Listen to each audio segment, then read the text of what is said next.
The views and opinions expressed on the Loud Minorities Podcast are ours alone and do not reflect those of any other entity or individual. So, if you love what we say, great. If not, take it up with your mama. Comment below, or just start your own podcast. So anyways, let's get to yapping. Yo, everybody, welcome to the Loud Minorities Podcast. My name is Sabree Sanders. Today we're discussing the latest developments in culture, sports, and politics as some loud progressive minorities. Udiel, what's going on? Yeah, man, good to see everyone. Had a tough week, but excited to be here. Good to see the return of Rafael Cruz.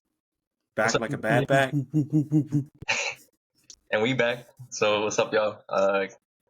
It's I ended up with the flu last week, which just fucked me up completely. And then the week before that, I had some family business, but we're back and we're happy. Let's do this. We got Chadwick. Go ahead, Chadwick. Hey y'all, doing well. Sleepy but good. Okay. Well, thank you everybody for coming out. Make sure to like and subscribe. Hit the comment section down below. And Chadwick, I'll hand it over to you as we get into the culture. Oh, our culture topic of the day is really the only conversation in the country right now. The legacy of Jackie Robinson being diminished and destroyed right in front of our very eyes. As we all knew, there's been a sad rewriting of history as of late, with the reframing of icons being lesser than what they were, or the erasure of them entirely. One of them being the military history of Jackie Robinson, trying to erase the fact that the first player to break the color barrier in the Major League Baseball Association was also a veteran of the United States, and did a service for our country beyond many others, breaking down cultural barriers, business barriers, racial barriers, and also putting up a Hall of Fame career at the same time. Very disappointing to see such a systemic breakdown of somewhat of a historical figure, but should we be surprised? Kenny, I know you're fresh back. What do you think about it? I just think it's fucked up that the federal government's just deciding to rewrite history, especially for icons that have given so much to our country. We're seeing that with other figures, and just this attack on DEI is just ridiculous because it's not. I wouldn't say that I'm surprised. I just didn't think it was gonna go this far. To just completely take websites out and just erase history. So that's something that's a little shocking that it's going this far. Go ahead, Dubray. We're good. Yeah, it's crazy to me like how blatant it's coming off as, because anyone that is genuinely trying to preserve the culture and the history of the United States would recognize that Jackie Robinson's impact in the country it speaks for itself, right? It's on the pantheon of greats, and the only reason that it got removed off of the Department of Defense's website is because he's black. Like, they said they're purging wokeness, that they're getting rid of all this DEI stuff, but they didn't even bother to check. It felt like they just did Command F black and removed him. Like, they had no thought, no consideration, and it really felt like a mask off moment. Like, to me, it feels like a fundamental just attack on like the gains that we've had from like the civil rights movement and just generations of leaders. And personally, I think he speaks to it that they even backtracked from it. Like, immediately after the backlash, it was too blatant, right? But I guess the question for me is like, what do we do about it, and like, what do we do then from going back to such blatant disregard? I think it's like they didn't even immediately backtrack. They doubled down. There was like an MLB reporter that covers the sport, and just was looking at pages and saw that they had removed it and that the URL had been changed to DEI. Like, they had basically wrote a script to what you're saying is like Control F, find everything that has a black person in it and remove it under the label of DEI. Same thing for, I'm sure, like folks in the LGBTQ plus community and that whole, like, everything that's removing it all under the guise of DEI. And then like they responded with like a letter saying, "Hey, we're just racist. We are just racist. We don't have any good reason. We don't have any basis." They literally calling DEI. I think it's like like DEI, like as though it's some like syndrome and some mental health issue. It's genuinely like hilarious how stupid and how racist these people are. And then it also just like, it also kind of like made it a bigger conversation about like just how like weird Republicans and conservatives are about these types of things. Cause they don't even like, they don't want to engage with history in any real way. Because it became a conversation of like, well, like him breaking the color barrier wasn't like in of itself political. Like there was anger at Mina Kimes for talking about it on a show on ESPN, because she's like, this is nonsense. This is basic common sense. Why would we want to get rid of history about our sports, but not only our sports, but our military, our culture, how we got here to as we stand in this time in the country. And obviously there's the sexism and all patriarchy type nonsense of like, just because she's a woman that she can't, or that we should keep sports as politics, as though sports is not inherently political. Like every single NFL game, when they send over these $1 million jets over the stadium, and they have the American anthem and all these, or the national anthem, all this stuff, all of that's political. It's just it's politics they don't like. I mean, America, like acting like Jackie Robinson, his existence in American history is not inherently political. Either you just are being stupid, or you're being like inherently or purposefully dishonest. Like he is the epitome of a DEI hire, right? But that's because they don't know what things mean, and it's all buzzwords to them. He was amazing all time, one of the best players to ever step on a baseball field. I don't care about baseball, but this is just history. But like, Hey, man, it's still significant, right? Like, no, but I'm saying history. like baseball. It's more than baseball as a sport. It's about what it meant for people, for black people in this country. Because I'm not even a fan of baseball, but I can't not respect what he's done for just American sports in general, right? Like it's not just about the sport; it's beyond that. So acting like, oh, he like when RG3 is like Robert Griffin the third, the cornball brother, as Rob Parker would say. He was right. He was just early. Way too early. He was too, but we criticized him when he said it. We were just like, you might have been saying too much, but now the Hannibal Buress. Why are you booing me? I'm right. He had the Doctor Strange vision. He knew it. He saw the time. He could see. But like when you're literally angry at people being mad that like our history is being taken away and destroyed, like, and then trying to act as though that it wasn't political by saying, oh, we should keep it to sports. Sports is political. Everything you do is political. When you can't afford things, it's political. When you're struggling to make ends meet, it's political. All of that is because of policy.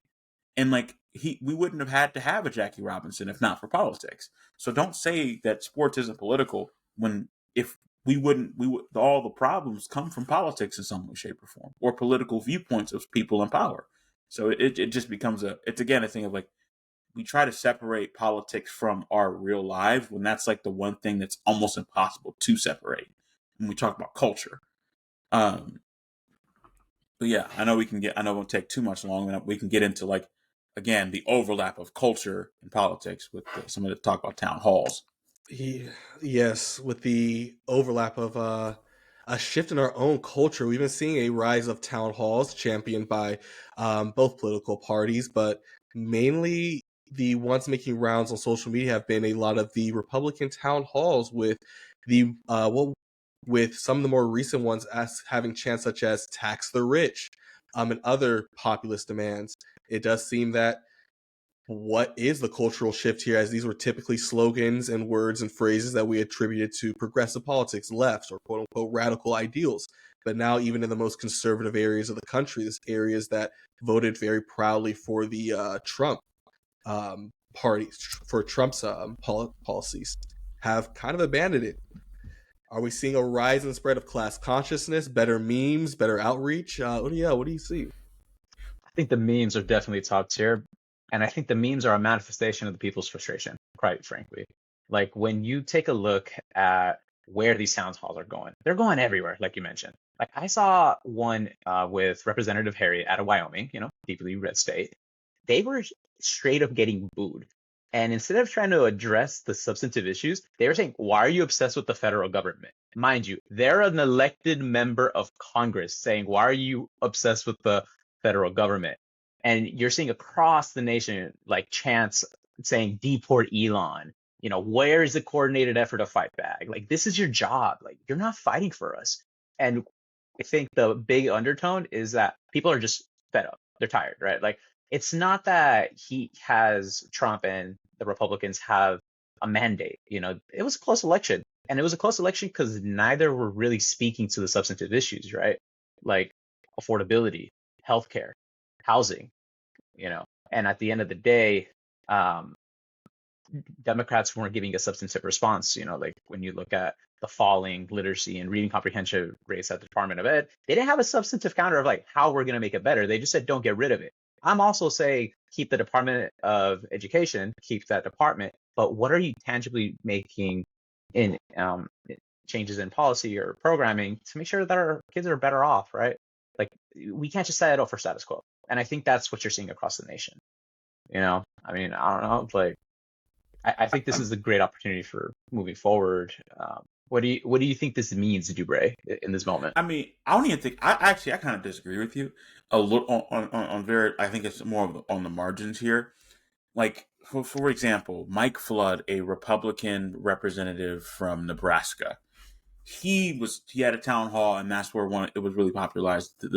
His people in his district saying tax the rich, and his answer was like, your response to handle the deficit and have a balanced budget is to tax the rich, and then they tripled down on it by being even more.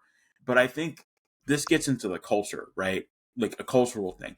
People don't like rich people. Like everyday people just like, there are the weird, like the tech bros that are like, well, yeah, I mean, if you tax like the people that make $400,000 a year, like that might hurt me like 30 years from now in my dreams. But like the majority of like working class people wouldn't be like, yeah, I'm gonna care about rich people more. And what was funny is that Trump campaigned in this fake populist a la Steve Bannon of saying, we're going to go after the deep state. We're going to go after people that are ripping you off at every level. Obviously, he's clearly lying.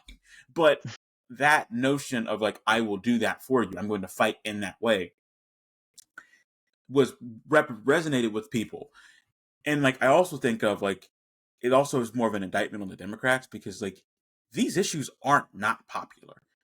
Like, guaranteed income, if it's pretty popular with people. So is free healthcare or universal healthcare, or a public option from the government. That is popular. Like, paid family leave is popular in Nebraska. Like, there were 3 states in the last election had paid family leave on the ballot. It was Nebraska, Alaska, and Missouri. All of them passed. Nebraska passed with a whopping 74%. This is a deep red state. And this policy in red state, Alaska, I'm pretty sure is a red state. Missouri is a red state. All 3 red states, all of them passed. It wasn't particularly super, super close.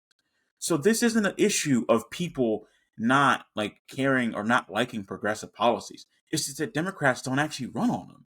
Like, they don't really like hammer down and say, I want to do paid family leave. That is going to be my calling card. I want to do universal health care. Hence Bernie being so popular, why he still remains popular. I want to tax the rich. Well, like, it's these are things that like people, if you actually led with these things, and it's the fact that Democrats aren't trustworthy, and they've shown over and over again they're not, because they don't have actual values. It's just whatever they think will get them the most votes from their stupid little interest groups, right? That's the point. It's not an issue of the policies being the problem. It's just the fact that Democrats aren't actually using policies that they know people want. Like literally, like there are like 11 transgender athletes in college across the entire country, but that somehow is allowed to be a point of conversation. Democrats are even like committing to it, of saying, well, we don't want that to happen either. Instead of just saying that's not a real thing, can we focus on healthcare? Because nobody liked it. Nobody cared when a healthcare CEO got killed. They're like, yeah, I hate healthcare, or I hate insurance. I hate insurance. I would say a lot of discourse happened with Luigi. I would say no one cared. The average person. They stopped putting it on the news because the American people were not we're not going with the narrative about like, oh, this is a really bad thing, this person's a terrorist. They didn't. That's why they stopped talking about it, because overwhelmingly actual people, I don't like Republican talking heads aren't real people. Like people on CNN that make millions of dollars every year, they're not real people. I'm talking about like actual working class people that have had experience with the healthcare industry and in the insurance industry. They were like, fuck those people. Like, obviously we're not like condoning violence, but they were like, I can't like bring myself to care when they literally set my family member up to die. But that's my Yeah, point. I think we agree largely on the substance. I think um it's interesting that you bring up like Nebraska, right? Like the Dems didn't even run a Senate candidate there, right? Yep. They Yep. instead cleared the field. A Republican ran, and they ran against Senate Independent. The Independent ran, I Mm-hmm. think it was like 12 points ahead of what Kamala did. And then you were Mm-hmm. talking about like the paid family leave, like all the Democrat policies that are on the progressive side of things, they're vastly popular and they're doing remarkably well across the country. Anytime you look at like increasing the minimum wage, those Yep. by and large prevail, right? Wealth tax. Wealth tax, like I mean, no one has instituted those, but they're broadly popular, right? But Yeah. to your point, I think it just speaks to people are fed up. And I think that's what Yeah. you're seeing with all these town halls. People are tired. They don't like the lack of action from the Dems because they're Mhm. not going to be pushing for universal health care because, quite frankly, a lot of those healthcare companies are their donors. It's their Unless you're Tim funders, Walz you know, unless you're Tim Walz, right? But I or don't Bernie know. Sanders. Hey, man, the man might be 80 million years old, but he's bringing in the Still out biggest there. crowds he's ever brought in. Like this week in Colorado, he brought 34,000 people. Like this is on an off election year when he's not running for anything. And there Mhm. was a lot of people that weren't even like prior Bernie supporters. I think this Yep. speaks to the moment. Like Kenny, Chadwick, what do y'all think? Go ahead, Chadwick. I'll finish it off. Oh, well, I just think it's just a spread of class consciousness. That's all I really think it is. There's no real divide that's notable in the general voting population between Republicans or Democrats. It's just a platform. It's just campaign strategies. You have to outreach Yeah. to people in a way that will divide them enough to vote one side or the other. As far as their actual policies, we've seen enough polling to see that people want free healthcare. They want higher taxes for people. They want Yeah. what's considered bailouts for the average people. They want consumer protections. Mhm. IRS, lower taxes for themselves, tax the wealthy. We already know what policies actual Americans want. We have more than enough polling data. The only thing that's changed now is people are more aware, more educated. They tried banning TikTok because they had an algorithm that didn't produce a lot of information that people wanted to see when it pertained to international news around like Palestine and Gaza. So there's a narrative that people want to keep, and it's hard. Like, what was it? A large swath of our country is now educated and has been to college. It's a lot Mhm. harder to pull the wool over their eyes. Eventually, they'll catch on and go, okay, we've been asking for the same thing between two apparent parties, and neither has provided them. Mhm. I agree. It's the real division isn't left or right. It's top and bottom. Y'all focus on the wrong minorities. It ain't trans folks. It ain't immigrants. The real minority that is rigging the deck for you getting a raw deal are the billionaires. The only minority you should hate is billionaires. I mean, I think this is just one of so many examples of how media has such a toll on society, right? Like whatever's out in the media, whatever gets paid for to advertise and go into the algorithm to show people that like, hey, like look at this party, look what they're trying to do. Like, do you want your society to look this way? Is completely just trying to shift the lens um, to something that honestly doesn't affect them on a day-to-day basis.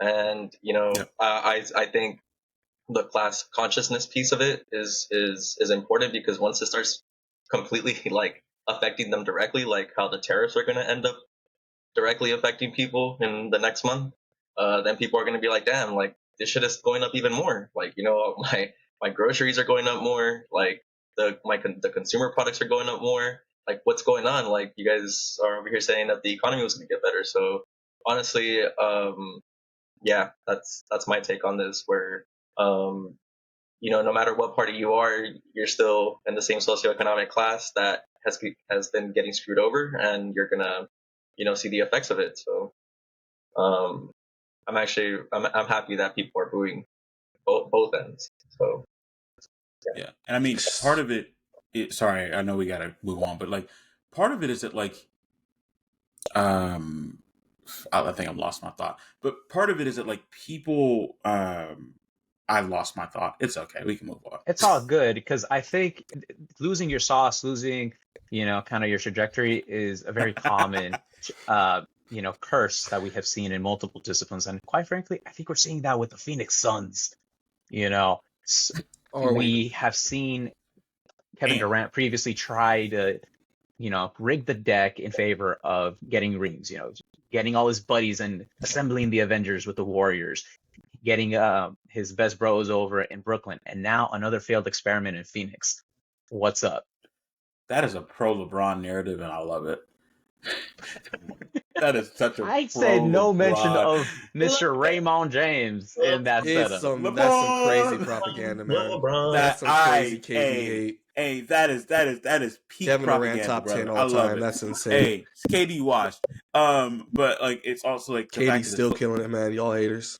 I mean, obviously he's still like a top 15 player, but I just think he's like him being great doesn't translate to winning in the same way it used to. I think that's the big thing. Crazy. What is he supposed to do with them cats? Like, nah. Like, the thing is, he I'm has not Devin even Booker. a KD Devin fan Booker's like Not that. just cats. He picked these situations. These are all hand-selected, iterated dynamics. Pick that situation. Hold up. Let's actually say what happened. The Warriors lost, right? Draymond go to the parking lot, cries. KD joins, leads them to 2 chips.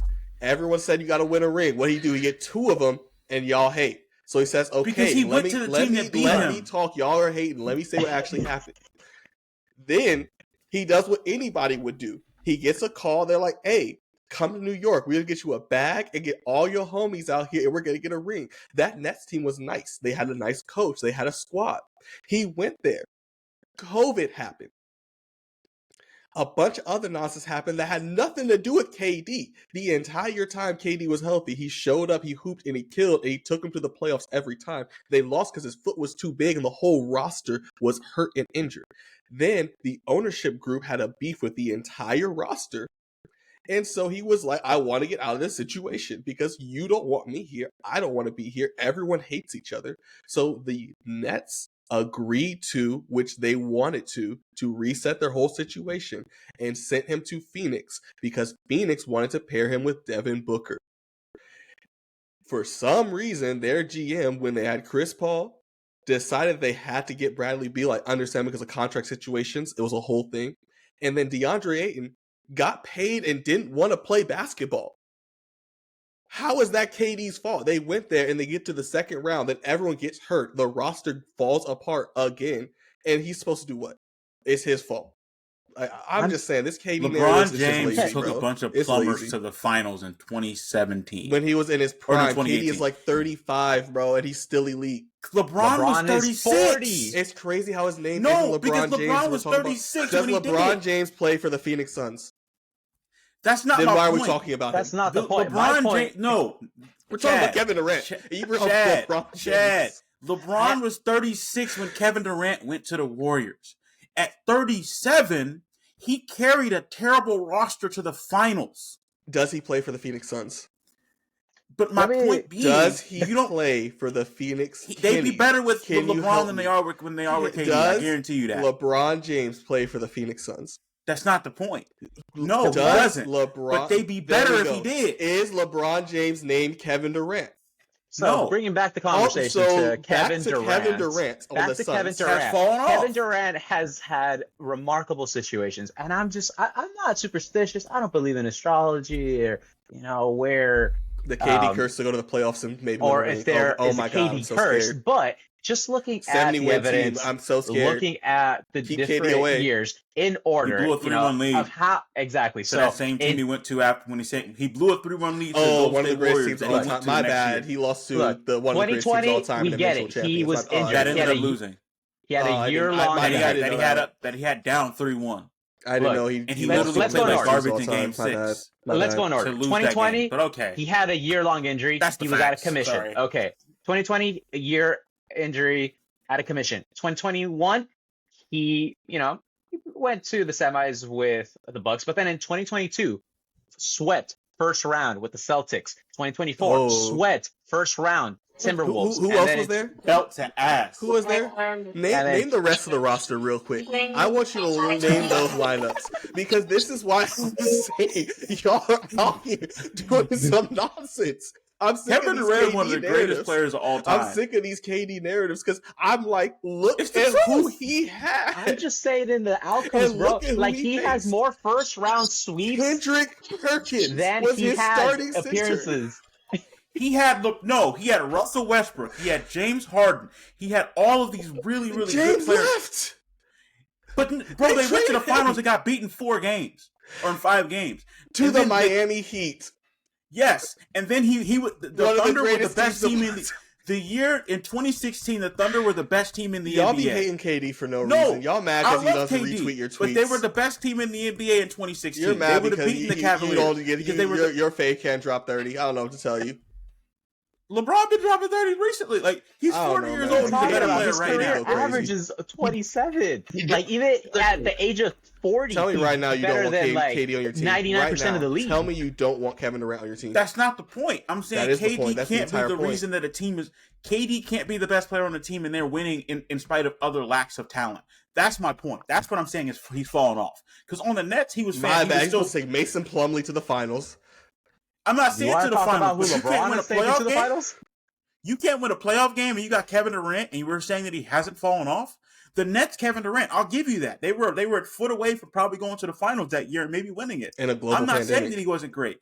I'm saying that he's no longer that because he's still having great games and they're not winning anymore. They have him and they have another great player in what's his play? Light skinned guy. Luka Doncic's son. What is his There name? are 10 players on a court at any given time, right? 5 Yeah. on one team. Follow Yes. me, right?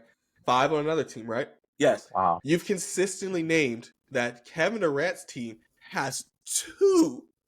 Yes. Then there's 5. Now, And I want you whose to tell fault me is which that? number is bigger. The Whose general fault is manager that? of the organization who built the Also, roster. Like, come Okay, on. so there were times when it was when My bad, Kevin Durant can't walk on water and drop 45 at the same time. He's not LeBron. I He's know not that's LeBron. fair. What can I say? I'm Like, sorry. oh my goodness. But my Like, point I'm just not going for the KD hate. The KD narratives it's are not done. even hate. It's not. KD. I love KD. He's a hater. He's got the burner account. I'm saying he's not what he once was. That's all we're saying. I'm saying Wait, he's a human Kenny, what were you being. saying? I said, does KD have a song? Does KD have multiple songs that fans make? I don't know. Does he have a whole I Spotify didn't know playlist? Are we saying that KD is named LeBron James or in GOAT conversations? Are we saying he No, plays for he's Los not. Angeles Lakers? Then why are we talking about it? My All point I being was is that raising he is has fallen that Kevin off. That was Durant the point. no He longer has not can fallen be off. the A number one He's not player, in his the A prime, option. He but can he's no not- longer be he's the not A falling option off. to take you to the promised land, and he hasn't been that for the last 5 years. We have He seen hasn't been that except time for and that time year in the again. Nets. What, Where for the his one, shoe was too big. That was the last year where I was like, okay, you can carry a team. He's been and to the potentially make finals.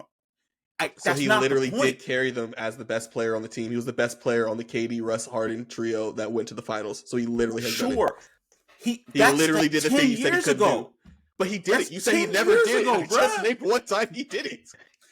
We're never saying he never did it. We're saying he can't do it now because he's older. He's not the same player he once was. I love KD. I'm not saying he's great. I'm not saying he's not great. I'm just saying that he's no longer as great as he once was. We're just saying that the same thing they say about LeBron, they were actually wrong somehow, but like is actually true for Kevin Durant. Kevin Durant is still one of the top 20 greatest players of all time. I think he's on because of it's how a he little won his disrespectful. championship. Maybe like 15. No, Crazy. I think because of how he won his championships, that hurts him. But I Crazy. think he's still one of the top 20 greatest players of all time. And also, like, we also have to realize that there are like really, really, really, really great players in the history of the NBA that are just better than Kevin Durant. And just because he's a unicorn does not mean that he's better than players that have accomplished more in their careers than him. Like, that's just what I'm saying. Like, he's a top 20 player of all time. I think that's undebatable. I think that the way that he won his championships do not help him. You went to a team that you blew a 3-1 lead to, and you didn't also fail to play well. Like Chadwick, I watched those games. That You game got 6 where Clay dropped 37 in a Wow, quarter. one Kevin game on Durant the played like entire. garbage. You know what, man? At the Like, end I of the watched day, that game. some of us Kevin can Durant was witness nowhere to be greatness found. and appreciate it. Some I of us can appreciate actually greatness, look but we and also see gotta call it someone's out. impact on the game and understand why Clay was able to drop that 37. But Some of us are able to look at somebody's. Kevin Durant was nowhere to be found, though. That's my point. That's in that game. Kevin he was Durant nowhere was to be there. found when they He needed was him, and making they an barely impact with his lost. presence. When the world No, needed his Some of us him, don't impact has understand always aura. been his scoring. vanished. His impact has Hey. always been his scoring, bruh. All right, I know His we gotta move impact on. will be So way final more than that. verdict, yay Final or nay? verdict. Just no elaboration, yay or nay. Is there a Kevin Durant curse? No. I don't think there's a curse. I think he's fallen off.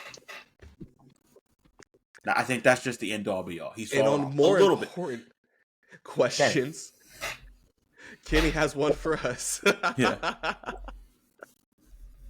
Nah, I think KD's a great. I think he's a great player, but he is losing that. Yes or no to curse? I don't think there's a curse. That fool's just getting old. Has he fallen off? Exactly. He's fallen off. That's all I'm saying. Okay. He's a human being. He's falling off like J. Cole. But on to our next segment. Speaking of folks that are still in their prime, in California, for folks that don't know, the legislature has a supermajority of Dems. They control the assembly, the Senate, and they have a governorship. They have all the reins. They can do a lot. So what's on the horizon? What's going on? Right? In this next segment for Sack Attack, we're going to highlight two big pieces of legislation that are under consideration. So we know that housing is top of mind for a lot of folks. It's the biggest expense for everyone. I'm struggling with it. And I know so many other folks are, right? Like folks can't buy a house. Like our generation, the Gen Z and millennials are well worse off in comparison to generations prior.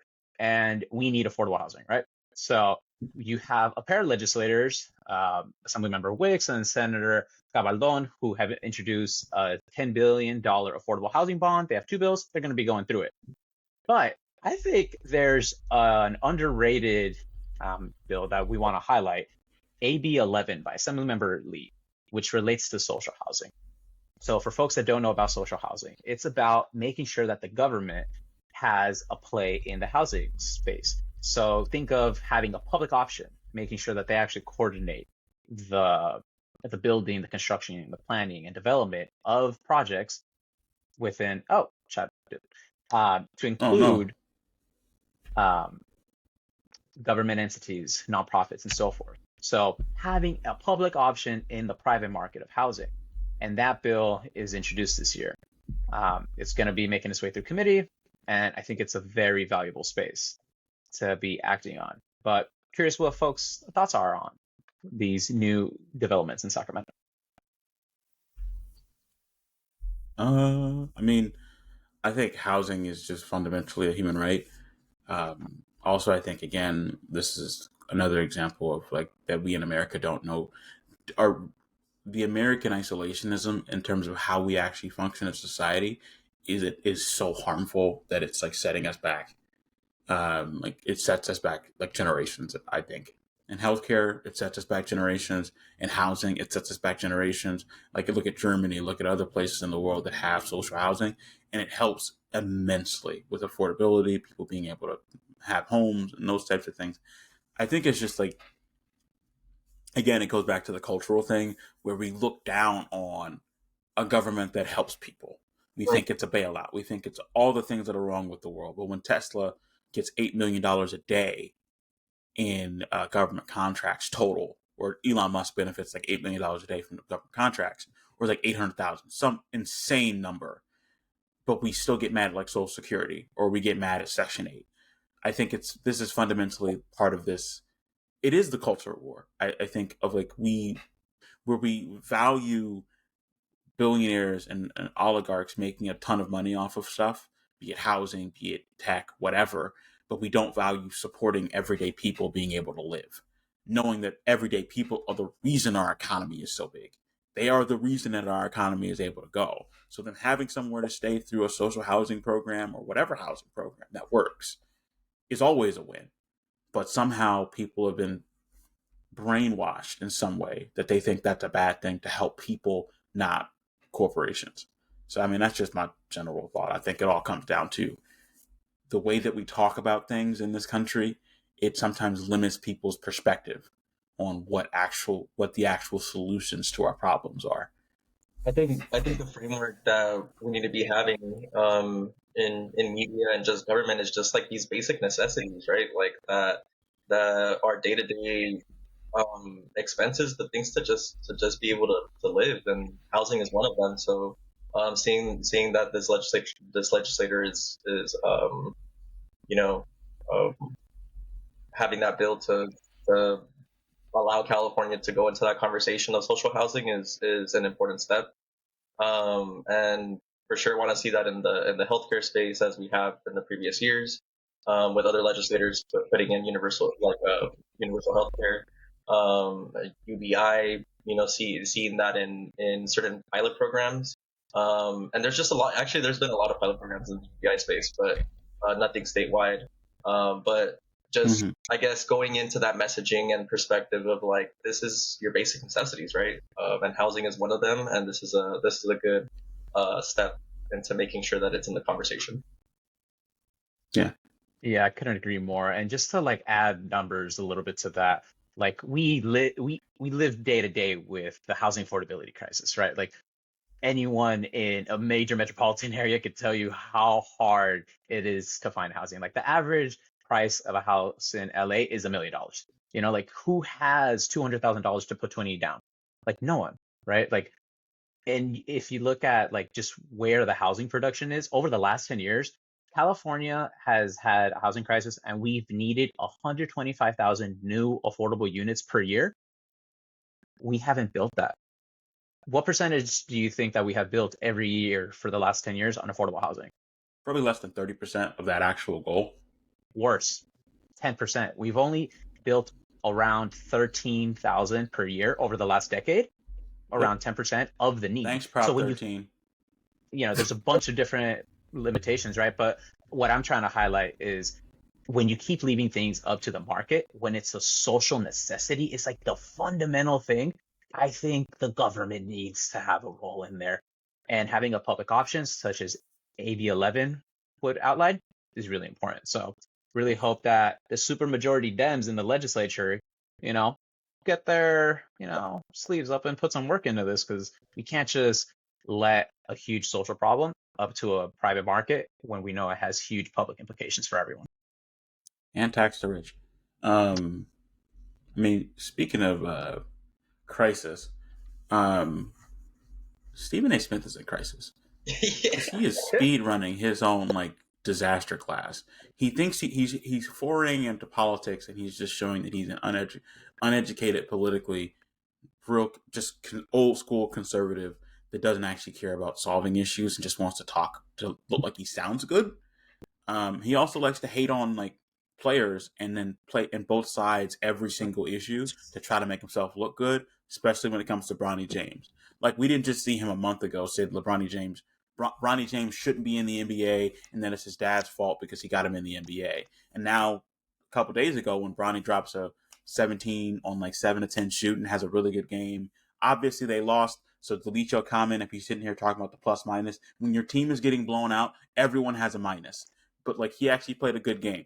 So if you actually watched, you would notice he's playing really well. He's been killing it in the G League.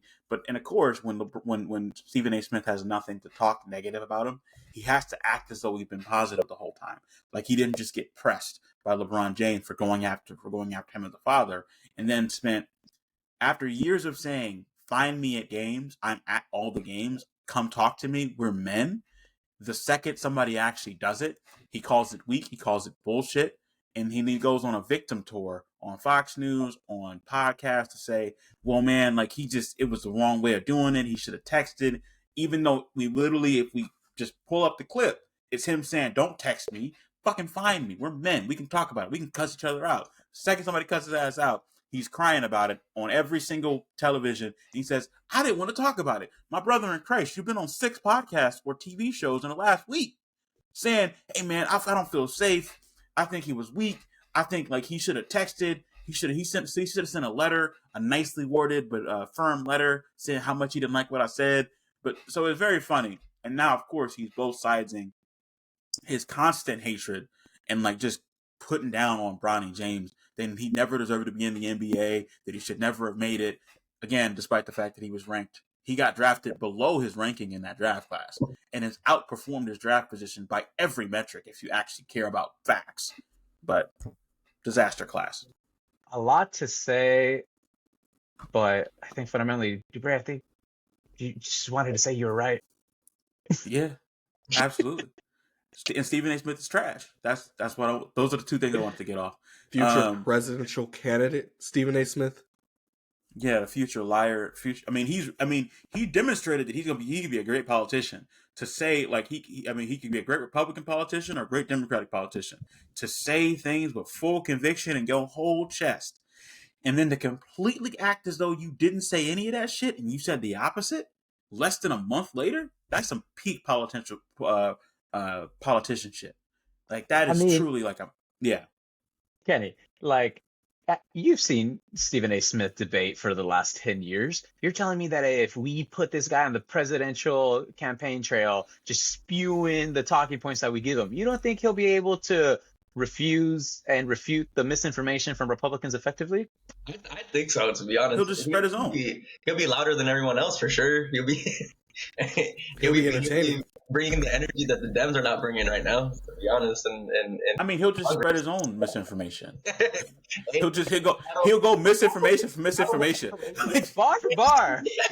I don't know, he'll man. Go band for band when it comes to misinformation. That's what he will do. There's a reason he's that big, you know? We've had a long line of celebrities lead our country. Let's keep it going.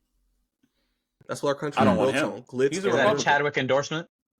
He is a whole I just Republican. really think about it, President Smith just waking up every day. We wake up every day to a Stephen A. take. Why not wake up to a Stephen A. executive order every single day? Why can't we just have Tim Walz? Let's have a hater in office. I want a hater in office. I want Tim Walz. And you don't want somebody? No, Stephen A. and Putin. I don't want a bum. Sit down at a table.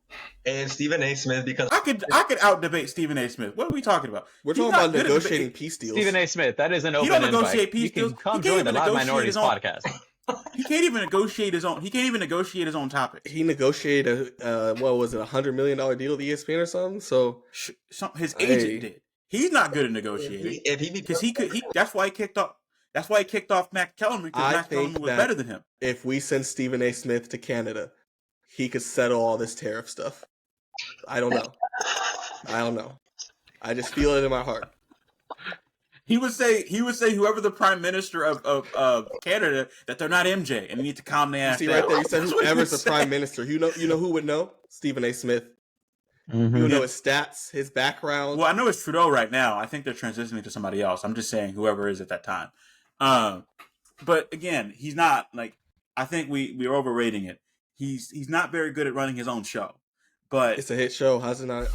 I feel like you're using your own personal hate for it because it's a popular show. If you can make a popular show, you can make a country popular. He's the problem with sports media.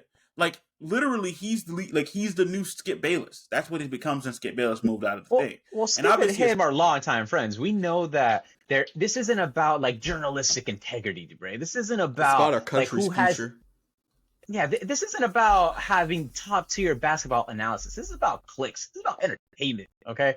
And we want somebody who doesn't care about that stuff. We want somebody we just spent a segment talking about that people want somebody that actually has substance on the issues. And then you literally say, I'm going to go get somebody. You're telling me sports entertainment should be held to the same standard as politicians? Y'all were trying to endorse him for president of the United States. I'm just saying, that's pretty fucking political. Isn't that crazy? Yes. Come on, just for the one time. We had to hear so much crazy stuff. Let's hear about He's a Republican. I will never support a Republican under any circumstance. He might be a third-party candidate. He might be running on his own platform. No, he is a clear Republican. That's why he goes on Fox News. We don't know. He's a Republican. We don't know yet. How do you know? Did you see him register? Has a point. Did you see him register? I didn't know he registered. I think Chadwick has a point that I'm a Republican. He literally has said, I'm a conservative. He has openly said he is a conservative. Democrats. There you go. But that's the problem. We don't need conservative Democrats. I'm not going to endorse Stephen A. Smith for president, but what I am going to endorse, and I think Chadwick is hitting on, is that having an effective communicator that's able to refute, pivot, and adjust is very essential in the modern day climate. I know he's wrong about Bronny, and he's done that young man dirty. We know that. But I think we gotta recognize game. And while I won't endorse Stephen A, I think we might be able to cook with like a Jon Stewart. But we can let that. We got a move slogan forward. for Stephen A. Wrong about Bronny, right for our country. Get the fuck out of here with that shit, man.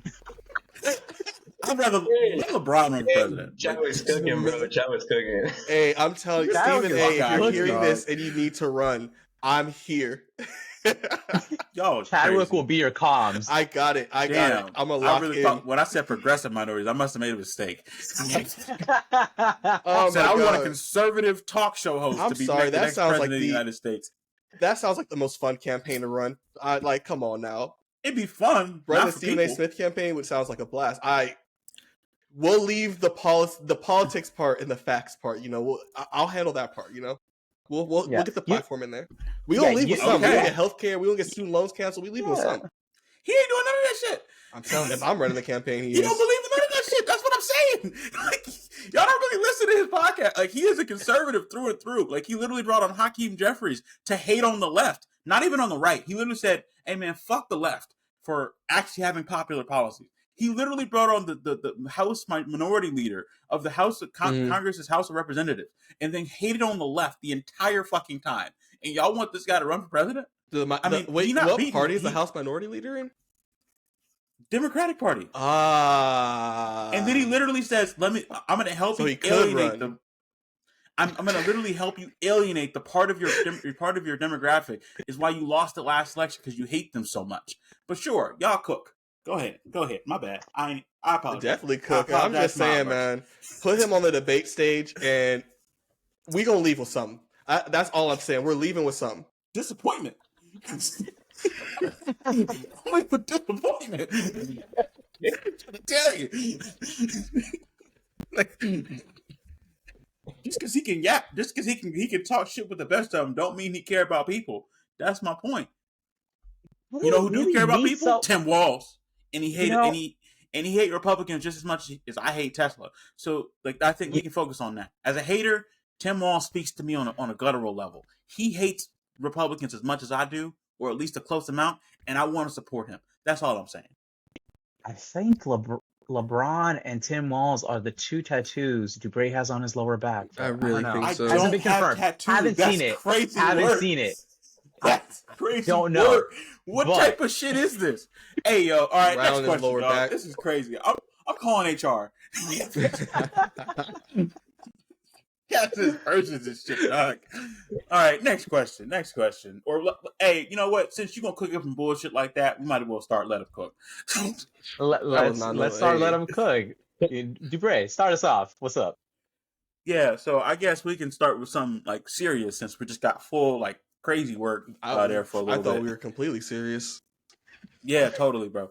So the removal of, we talked about the removal of our history with Jackie Robinson, like Black Lives Matter, like the removal of anything supporting Black people, the removal of statues, things supporting racial equity. What does that look like? How is that showing that there's been an impact? What was the impact of Black Lives Matter in that movement? Is it long lasting? Or is it something that kind of is no longer even feasible? Well, as far as the legacy for Black Lives Matter, it is technically, it was a revolutionary moment. A lot of information was shared. It was a moment for, of course, a lot more in society to change, as we saw more so piecemeal adjustments with very haphazard applications of defunding the police instead of larger societal long-scale programs. But we did see a push for a spread of UBI programs. We've seen become even more popular over time. A lot of these discussions, such as reparations discussions and the preservation of history, to last even into the mainstream discussions as of now. It's no coincidence that diversity, equity, and inclusion, DEI, something that includes far more than race, also includes protected statuses such as religion, creed, age, veteran status, but of course the focuses on race and disability. Focuses on it being tied to, well, Black people is in response to Black Lives Matter, which does show an impact on, at the very least, the cultural discussion. It would have likely love to have seen more come of it. But as we know, our system's very good at limiting change. It's what it's designed to do, and it kicked in and did so. All that being said, with the murals being taken down, I'm surprised they lasted that long, man. We see what happens after Pride Month, Black History Month. That stuff comes down so quick. So I was surprised that we still have Black Lives Matter murals up. Like at the end of February, everything gone immediately. So seeing everyone preparing for Mardi Gras, St. Patrick's Day. It's like February didn't happen. Pride Month, they take them rainbows off of the moment it gets 12:01. Immediately, no hesitation. Kenny, so you're as an ally of the Black community. What do you think? As somebody willing to help me get my boat car, what do you think? Your boat car. That's actually hella funny. No, I think there's been some improvement. There's still obviously a lot more that needs to happen, but the Black Lives Matter movement was super impactful in not just federal but like state policy too. In California, when it came to back when we're thinking back in 2020, a little bit before that too. But now that resurgence needs to come up even more, and we need to make sure that we're always uplifting those voices, right? And to continue making these changes. And I think Chadwick hit it right in like that perspective when it comes to DEI and how it should include it. Like I feel like everything is so intersectional. And when I hear Black Lives Matter, it's not just it's multiple pieces of what people are experiencing in the Black community. And even though obviously I can't speak on it, Latino, I feel like there's some pieces that we go through on the social economic piece that is similar, and how we need to uplift each other and become allies. And I think that's something that I've been doing for so many years, and now we need to help people like stand up and do the same thing. What do you think, Woody? Yeah, I mean, substantively, I agree. I think folks just got really disheartened, though, unfortunately, because there wasn't a lot of like long-term systemic changes, right? Like even for some of the police departments that did move forward with some form of accountability towards law enforcement and valuing, the human lives that they're impacting, right? Like there was a remarkable pushback, and like I saw, just quite frankly, in this last week, for example, I've been seeing a lot of pushback just like on DEI period. Like a bunch of law firms are getting rid of their diversity, equity, and inclusion programs. They're just saying opportunity now. Like my law school, they don't even have a diversity weekend anymore. They won't even say Black Lives Matter, not even diversity. Now they changed that weekend to say this is the public service weekend. Like when you want to work with marginalized communities, kind of like implying like, oh, that's where all the Black and brown folks are going to be. He can only be a martyr. He can only be a public defender, right? So like, I think there is a huge gap that we need to fill moving forward. And going back to the point that we were talking about earlier, about this isn't about left or right. Honestly, we need to move forward with an inclusive vision that is going to tangibly help people's lives. And I think we're all more similar than we are different on that front. But yeah, I think I'm gonna keep it simple. When it comes to policy, especially progressive policies, if you keep half-stepping, you'll never make people whole. Kenny, you can close out with the last question.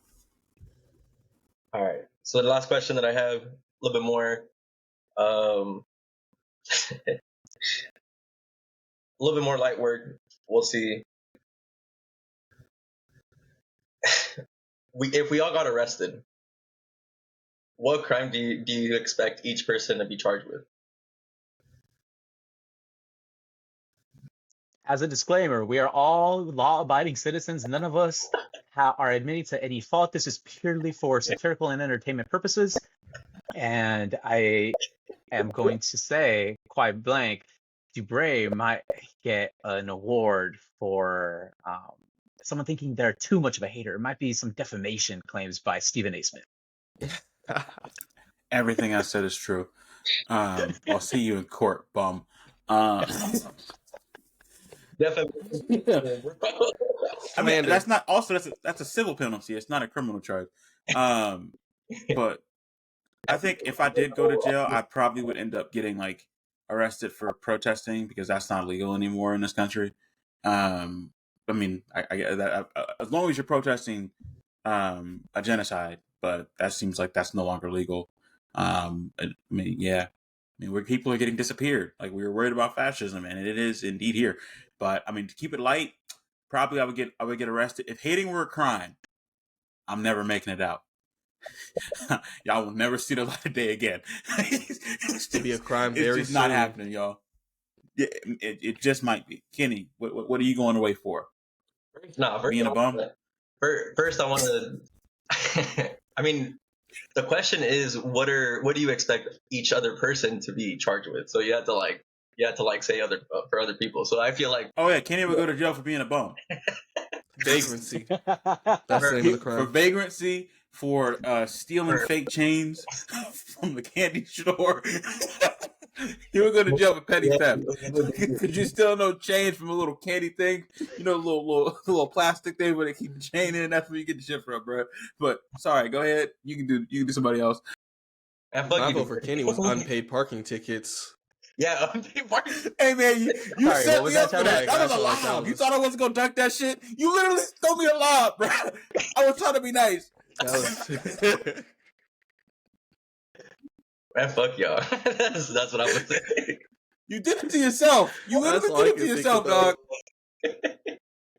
No, I was thinking with Uriel right now. I was like, damn, bro, like he plays basketball and stuff, but I feel like him trying to dunk or something like that would be like public indecency for sure. I would not want to see that. I would not want to see that anymore. And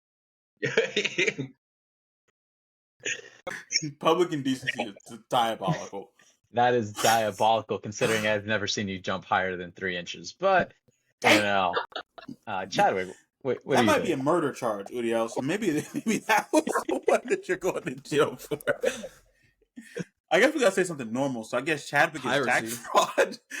This is normal. Piracy. yeah, I guess I pay my taxes. Just a normal crime. Just Well, like of we're course. gonna piracy, tax fraud, full Wesley Snipes, like Ah, tax man. evasion. Wesley Snipes still Like- getting work. He was in the Deadpool movie Blade is back somehow. and still black. They need to get Mahershala Ali's show out, man. They've been taking forever.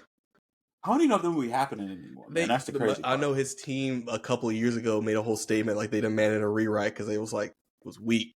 So they demanded a rewrite and haven't heard from it since. Yeah. Yeah, I mean- they fumbling. It's pretty simple, you know.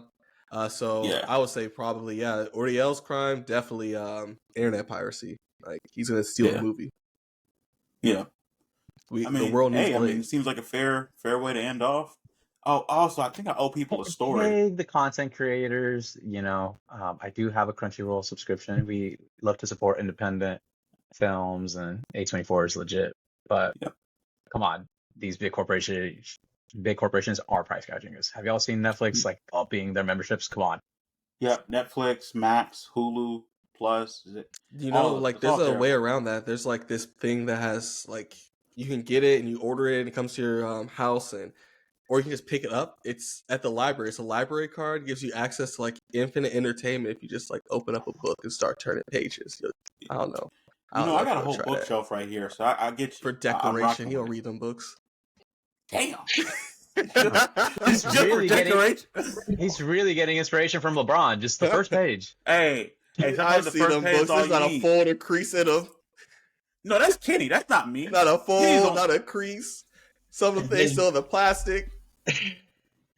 Still I in the picked one plastic up. is I opened it crazy up. work. It smelled like a new book. It was crisp. He's like, yeah, I had it for years. Never touched that. Hey, bro, that's crazy. You know, the only thing that I had, the only set of books that's still in the plastic is a collector's edition of Aragon from when I was a kid because I read all those books front to back. He read the Spark Notes. He didn't read no books. Bro, I literally would take. Y'all remember those tests we would take in high school, like the little like reading tests. I would literally read the full book, and then take Well, the that's how test you in take a like test. 3 days. That's literally how you take I a like reading that. I test. like that. You know, No, you but I'm did saying, the like- assignment. You read the book and took the test. That's great, Dubray. I love that for you. Hey, fuck you, Yeah. bro. I'm trying to bring it back to our childhood so we can end off on a You do the test. No, but Chadwick, you're right. You know, for those that haven't checked out your local public library, They have Support great your public resources. library. Support your local public library, library. yo. They have a lot of Some of them access got to Xboxes. movies, music, books, a lot of cool content, So if you don't have a library card, fucking up. So go get your local library card. And thanks for joining us today Yeah. for Thank you Loud for coming out Minorities. to Thank you for watch the Loud coming out, Minorities y'all. Podcast. I do read books. Don't let Tavik tell you no lies. Kenny, the one that don't read. We shall see y'all next time. I know I owe y'all a story about me and Kenny. We will get to it next episode. We got too busy yapping for change, and we'll be back doing that again next time. Peace. Peace. Fuck you, Kenny.